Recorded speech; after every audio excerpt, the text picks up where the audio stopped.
Now, next will be the last keynote speech. Poet, performer, and director, Ms. Kathy Jetñil-Kijiner is to give us a presentation titled Island Cities Underwater, the Case for Marshall Islands. Ms. Jetñil-Kijiner, please.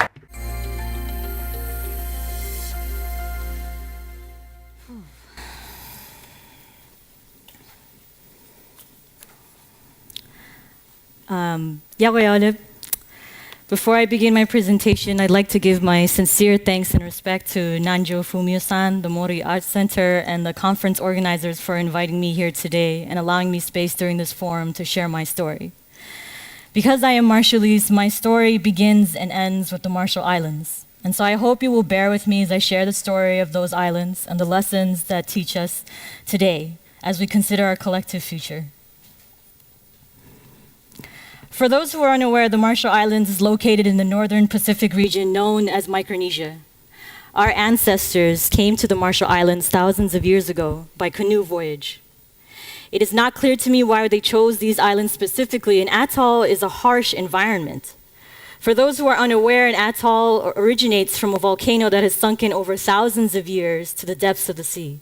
Coral builds along the rim of that volcano, and that becomes the island itself, thin, completely flat, a string of pearl-like islands that surround a lagoon. Very similar, actually, to my previous presenter's causeway, except that that's what our entire nation looks like. There's no connecting to a larger city.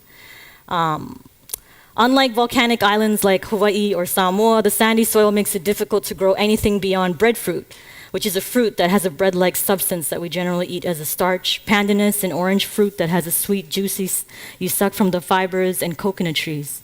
We are surrounded by water, and yet fresh water is hard to access unless it's the rainy season. Despite the harsh conditions, we survived. We survived colonization from German missionaries, and then later, an era of colonialism by Japan. Japanese and Okinawans settled peacefully in the Marshall Islands as well as other parts of Micronesia for nearly 30 years before World War II. My ancestry actually includes a Japanese bloodline, like my pinky is Japanese. But like many Marshallese, the story of that bloodline is unknown.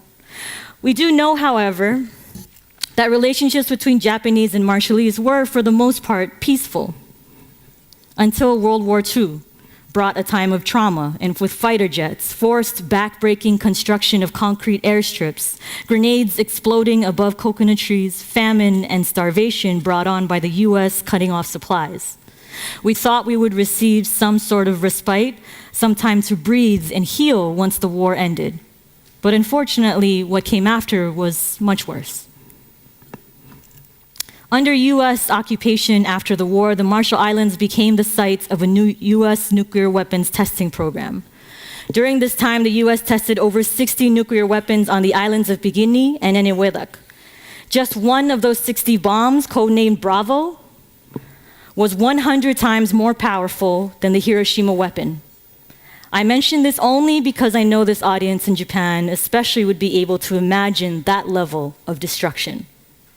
While the Marshallese from the islands being tested on were evacuated during this time, the blast from the Bravo bomb was so powerful that the radioactive ash, which was coming down, was blown to occupied islands nearby, specifically the islands of Wudruk and Rongelap, amongst others, a fact which is yet to be recognized by the United States. The people from those islands became violently ill within a few hours. The after effects of those bombs are still felt today, physically, emotionally, and culturally. Bikini Atoll was one of our biggest, most lush atolls, and before it became a nuclear site, was a site of a thriving canoe culture. And Bikini Islanders were known as some of the best canoe carvers and fastest canoe racers in our islands. Today, that skill set can no longer be practiced in Bikini, which is so radioactive that no one can live there to this day. I share this history with you because it is unknown in worldwide conversations and in world history, but also to share how we enter the conversation of climate change, our latest threat today. So obviously, you know what I voted for earlier. I voted for climate change. That's the most important issue. We entered this conversation as survivors. We also enter it already understanding the trauma of forced migration, loss of land, and loss of culture. These are the three issues that we face today with the looming threat of climate change. As global temperatures soar from fossil-fueled industries, the ice melts in the polar regions, the sea level rises, and our islands inch closer and closer towards disappearing. My work as a writer, poet, and performer has been using art and stories from our islands to shed light on this increasing threat. In a world that dismisses the power of human emotion and connection, art and writing is a much-needed tool that provides a surprising relief to those who open themselves up to experiencing it. And for me personally, as a Marshall Islander faced with the possibility of losing my ancestral home, art provides for me a vehicle, a moment of breath, to meditate on the changes that our island is going through. So what are these changes exactly? From our islands, we are seeing higher cases of wave-induced flooding, where water rushes over our shores and destroys home and crops. This is happening as many as 4 times a year, which was not common before. One of those homes was my cousin's house, which was destroyed in a particularly large king tide in 2016. And I watched her and her family struggle for the next 2 years to find funds to rebuild. Besides more cases of king tide flooding, we are seeing extreme droughts. The worst drought we've ever experienced was just 2 years ago. My mother was voted in as the first female president of the Marshall Islands. She's also the first female leader in the Pacific Island nation. Just kind of cool, just gotta say, yeah. And within her first weeks in office, she had to declare a state of emergency for the drought. People were literally fighting each other over water, so scarce was the supply. I realized that Japan has been dealing with similar sorts of weather extremes. In a lot of ways, your disasters have had more devastating effects, and I followed the news cycles about the massive tsunami that swept across northeastern Japan in 2011. I've read about the recent floods this past July, killing over 200 of Japan's citizens, as well as the heat waves that swept across our cities and the different forms of destruction all around the world. Climate change doesn't just threaten our island, it threatens us all. But with the case of my country, we are seeing a unique and specific challenge.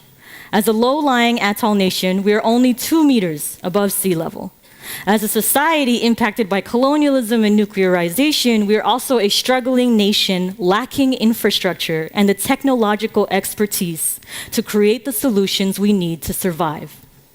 Despite these challenges, I am proud to say that our country has come out as an ambitious and strong voice on climate change on the international stage. Tony DeBroom, our previous climate change ambassador who passed away last year, worked hard at the Paris COP21, the yearly international conference on climate change, to make sure that the rights of atoll nations were heard. He was a champion for the number 1.5.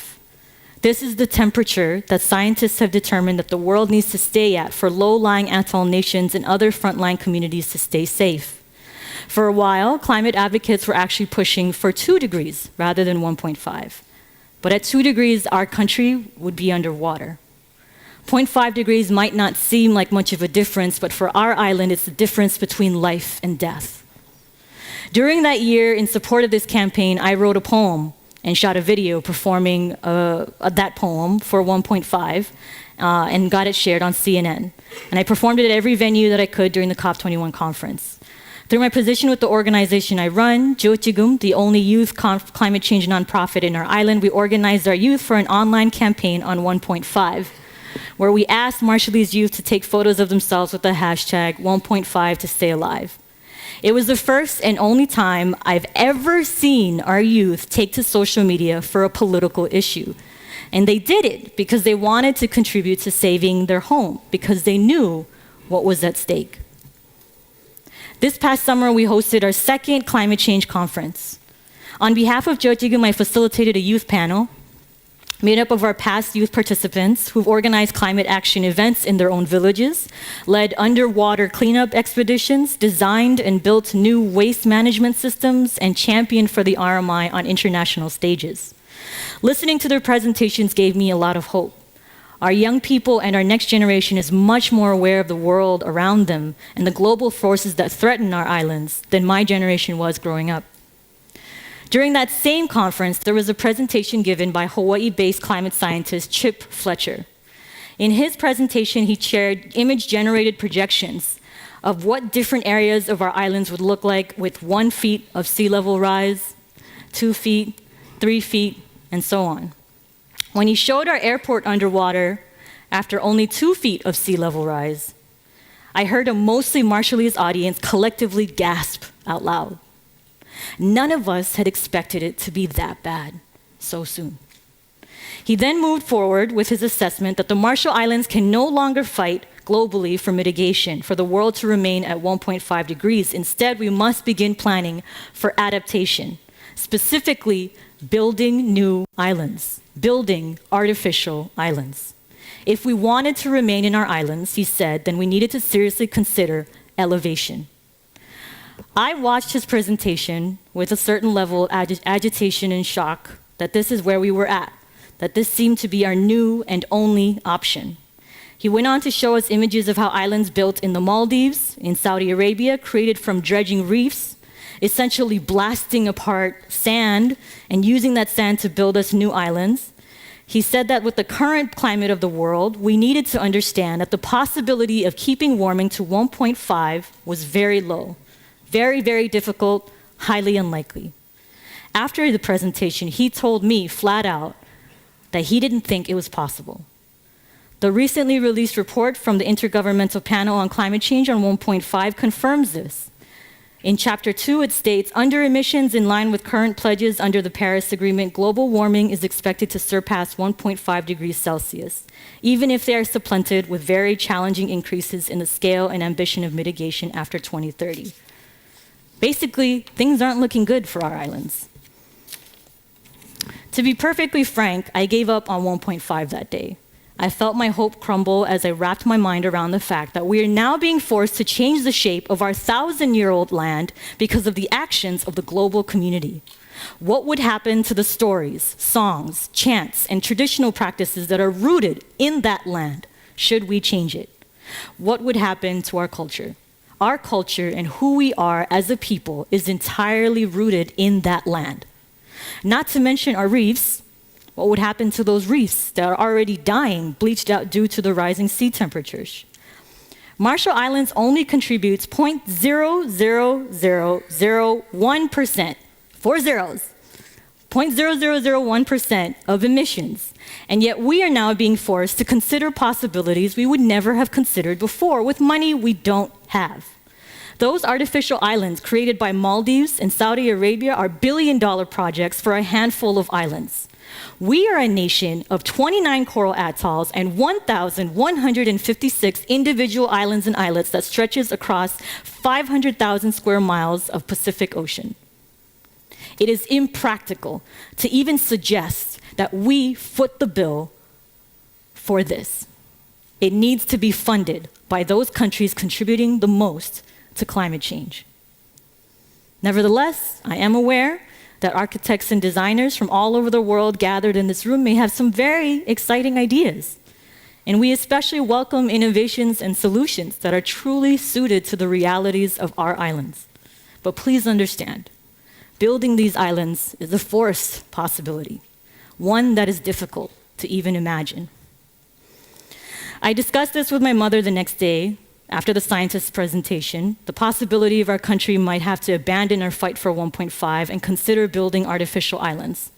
My mother has always been practical, as is most of her generation. And true to form, she was blunt when she said, "What will you have us do? We need to move forward." And I responded, yes, we should move forward, but if we give up on 1.5, if we move towards building new islands, then we must take the time to mark this moment. We can't just move forward as if this is business as usual, as if the loss of 1,000-year-old land and culture is business as usual. 1.5 has meant something to the youth I work with. It's the legacy of Tony DeBroom, who passed away 2 years after his fight to have it included in the Paris Agreement. 1.5 means something to us. What I'd like to call attention to today is that yes, moving forward is necessary. Thinking innovatively necessary. Planning for a climate-threatened future necessary. This is what we must consider as we create technology and build new cities. But I also want to mark this moment. Before we move forward, let us allow room to grieve. The science is clear. It is no longer possible for Marshallese people to merely hope for the best. We must plan for the worst because that is the trajectory we are currently on. There are those of us who view the new possible change in policy as an exciting new way to direct our own future. And I see and respect that. But I'm not ready to embrace this possibility. I am still grieving and angry over this path we are being forced to take. Writing, creating art, and poetry, this allows me that time to grieve. If we don't allow time to adequately grieve, we lose sight of reality, and it is hard to move forward with a clear consciousness. A few weeks after that conference, and after the conversation with my mother, I flew to Greenland to collaborate with the indigenous Greenlandic poet on my next poem video for the international organization 350.org. The video would contribute to their campaign called Rise. It's an international campaign calling on people to rise all around the world to fight back on climate change. For the video, we had to scale an ice sheet, which was like walking up an icy mountain, physically exhausting and mildly treacherous. The purpose behind the video was to connect the melting glaciers and the rising sea levels in Greenland and the Marshall Islands. It was all about connecting our communities who are both struggling with climate change. I'd like to close my talk with this video now. Before showing it, I'd like to highlight the legend that I chose to focus on in the poem video. The legend of the two sisters is a legend I found in a collection of legends transcribed by Marshallese public school teachers just this summer during a workshop. The legend is about two sisters on the island of Wujai, one of the outer islands in the west, who loved each other very deeply and often played games with one another. One of the games was a juggling contest that was also a race to the other end of the island.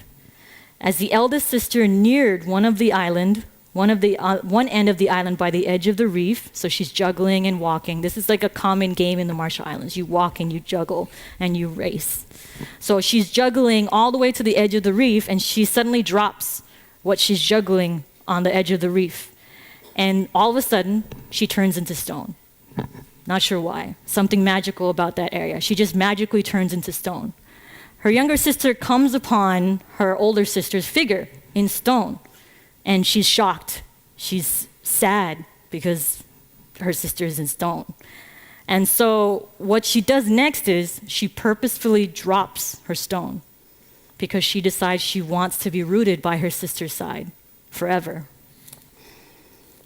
I chose this legend for our video because it includes sisters, which I thought would make a good allusion to my sister of ice and snow, my Greenlandic friend whom I now consider my actual sister after collaborating with her. I also chose it to allude to our country's unwillingness to leave our island. There are many stories of stone figures in the Marshall Islands, based on actual rock formations that can still be seen. The idea of stone is one of permanence, rootedness. This is something I reflect on in regards to climate change on a regular basis. Our people's commitment to stay rooted in our land despite the rising sea level. So I'd like to play that video now.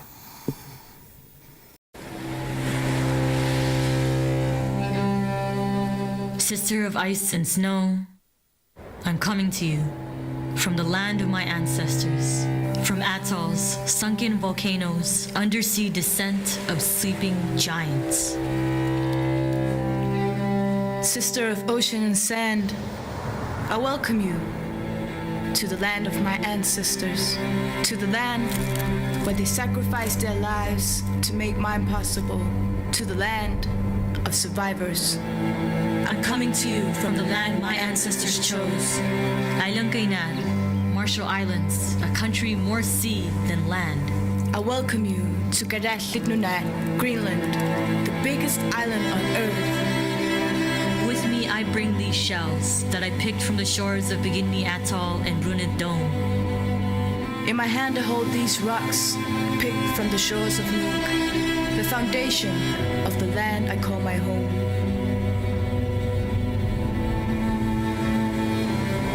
shells I bring with me a story of long ago.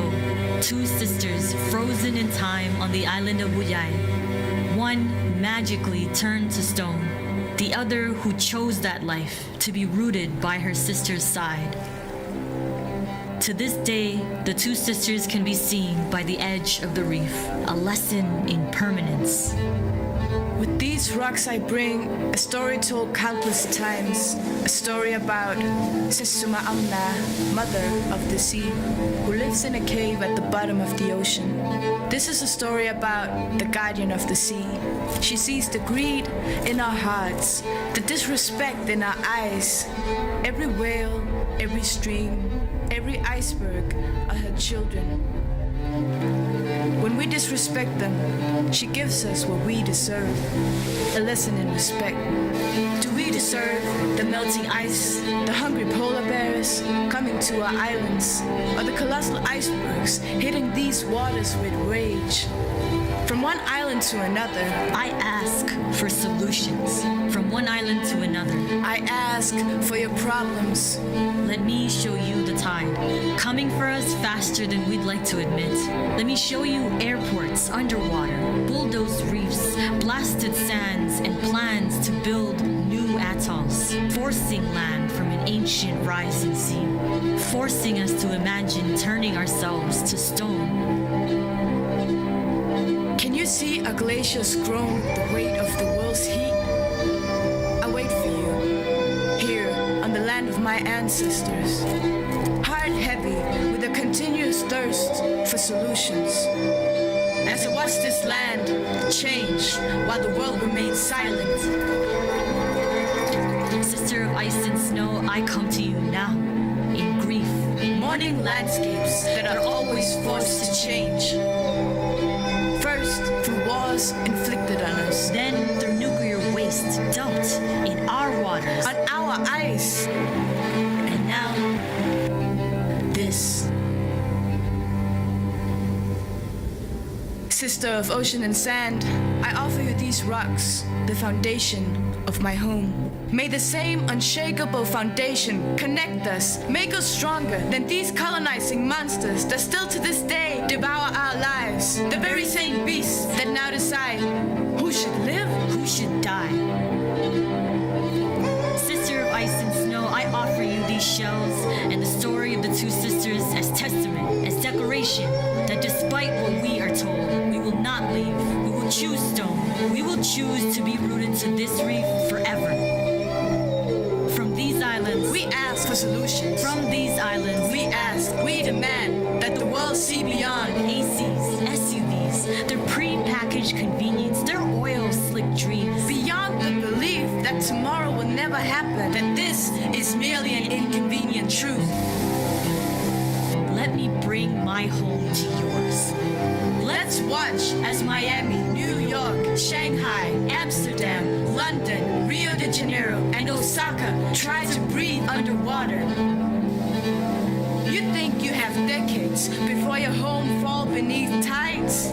We have years, we have months before you sacrifice us again, before you watch from your TV screens and computer screens to see if we will still be breathing while you do nothing.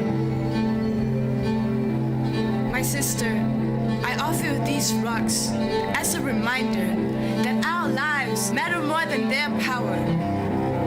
That life in all form demands the same respect we all give to money. That these issues will affect each and every one of us. None of us is immune. And that each and every one of us has to decide if we will rise.